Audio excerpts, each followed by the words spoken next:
A Rúa Serra seguirá acollendo o mercadillo de antigüidades. Iso sí, co obxectivo de dinamizar a zona e de evitar problemas de acceso á Praza de Abastos, a súa actividade verase reducida aos extremos da rúa, deixando libre así o frontal do mercado.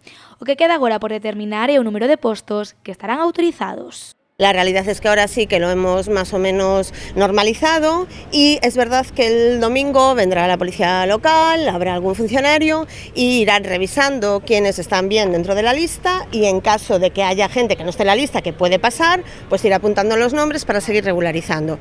Todo esto con carácter provisional, pero bueno, sí que quiero dejar claro con carácter provisional, pero regularizando en paralelo, o sea, no va a pasar como ha ocurrido otros años, que queda ahí un poco metido en el cajón. Ya estamos trabajando en ello.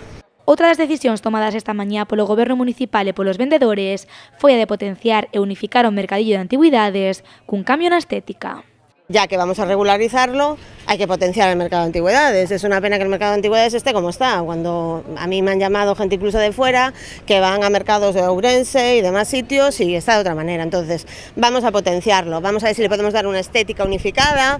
Yo les he dado una idea que no os voy a contar todavía porque hay que desarrollarla, pero que les ha parecido muy bien, evidentemente. Todo lo que sea para mejorar, pues perfecto.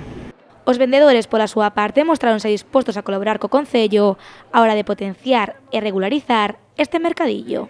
Estamos intentando solucionar todos los problemas que hay, tanto generados por nosotros como generados por otras terceras personas o terceras partes, pero lo que queremos es arreglar y solucionar este problema.